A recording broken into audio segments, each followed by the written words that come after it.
बात तब की है जब पृथ्वी पर अधर्म अपने चरम पर पहुंच गया था और धर्म की स्थापना हेतु देवता योजना बना रहे थे। धर्म की रक्षा के लिए भगवान विष्णु ने कृष्ण का अवतार लेने का निश्चय किया। तब ब्रह्मा जी ने अन्य देवताओं को यह आदेश दिया कि वे भी पृथ्वी पर धर्म की स्थापना हेतु श्री कृष्ण की सहायता करेंगे, और इसके लिए सभी देवताओं को या तो अपने अंश अवतरित करने होंगे या उनके पुत्रों को पृथ्वी में जन्म लेना होगा। सभी देवतागण अपना अंश या अपने पुत्रों को पृथ्वी पर अवतरित करने के लिए सहमत होते हैं।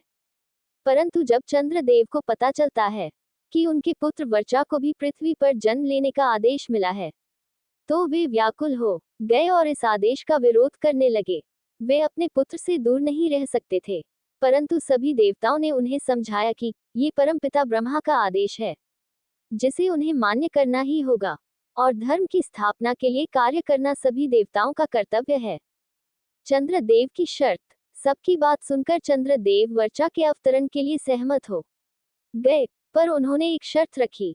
शर्त ये थी कि उनका पुत्र पृथ्वी पर अधिक समय के लिए नहीं रहेगा और पांडवों के पक्ष से ही युद्ध करेगा।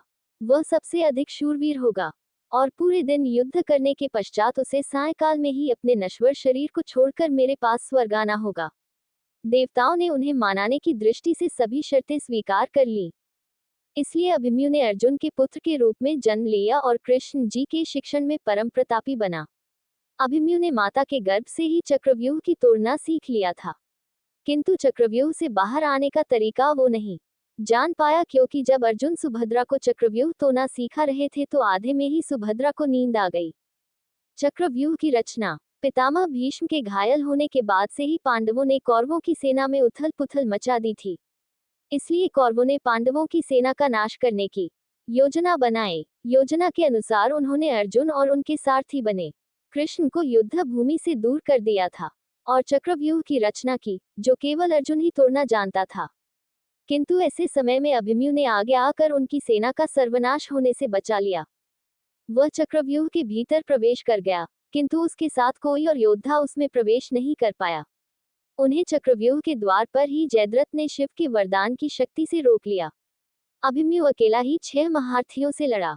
वह घायल होकर भी लड़ता रहा, हार नहीं मानी, और जब अभिमन्यु के हाथ से शस्त्र भी टूटकर गिर गए, तब भी वह रथ के पहिए से लड़ता रहा, और ऐसे ही सायकाल तक लड़ते लड़ते उसके शरीर से रक्त की हर एक बूंद भूमि पर गिर गई और वह वीरगति को प्राप्त हुआ। और इस प्रकार अपनी बहादुरी के कारण वो युद्ध भूमि का सबसे शूरवीर योद्धा कहलाया और शर्तानुसार जल्द ही स्वर्ग को प्रस्थान कर गया। यही कारण था कि श्री कृष्ण ने सब कुछ जानते हुए भी अभिमन्यु के प्राणों की रक्षा नहीं की और उसकी नियति में कोई बाधा उत्पन्न नहीं की। Sunshine TV. इस तरह की और कहानियां देखने के लिए चैनल को लाइक, शेयर और सब्सक्राइब करें। जय श्री कृष्णा।